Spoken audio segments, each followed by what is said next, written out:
আমাদের সম্মানিত প্রধান মেহমান, প্রধান বক্তা হযরত মাওলানা গোলাম রব্বানী যুক্তিবাদী সাহেব, তিনি অত্যন্ত গুরুত্বপূর্ণ নসিহত পেশ করবেন। আমরা ধৈর্যের সাথে এবং মনোযোগ সহকারে হযরতের আলোচনা শুনবো ইনশাআল্লাহ। আল্লাহ তাআলা আমাদেরকে কোরআন ও হাদিসের আলোচনাগুলো শুনে নিজের দ্বীনের পরিবর্তন করে সে মোতাবেক জিন্দেগি গঠন করার তৌফিক দান করুন। এ পর্যায়ে আপনাদের সম্মুখে অত্যন্ত গুরুত্বপূর্ণ নসিহত পেশ করবেন হযরত মাওলানা গোলাম রব্বানী যুক্তিবাদী সাহেব। আমি হযরতকে কোরআন ও হাদিস থেকে গুরুত্বপূর্ণ নসিহত পেশ করার জন্য সবিনয় অনুরোধ জানাচ্ছি।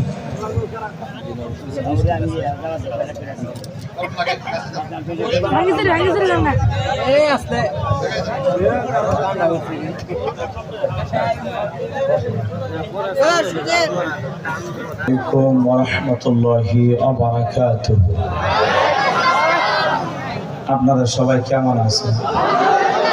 যে ভাইরা দাঁড়িয়ে আছেন মেহেরবানি করে বসে পড়ুন। রাস্তাঘাটে দোকানপাটে যারা আড্ডা মারতেছেন, অপচয় সময় নষ্ট করছেন, মেহেরবানি করে এই জান্নাতের বাগানে চলে আসুন।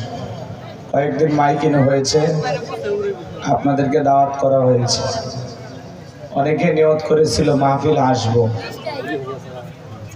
হয়তোবা কোনো একটা কাজে আটকে গেছে, আসার ভাগ্য হয় না।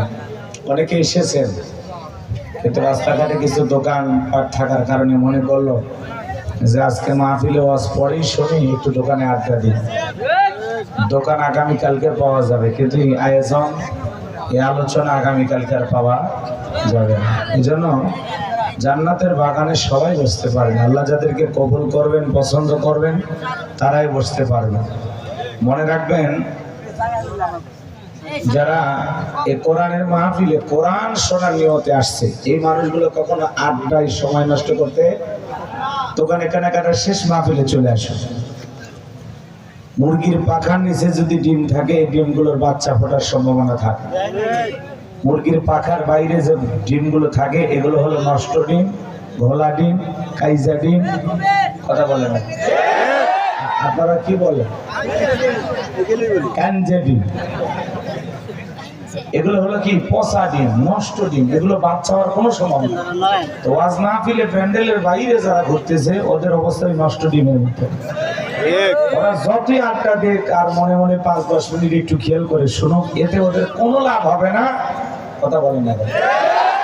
তো এই জন্য আমরা বলতে চাই, জান্নাতের বাগানের ভিতরে বসলে একটা আলাদা মজা পাওয়া যায়।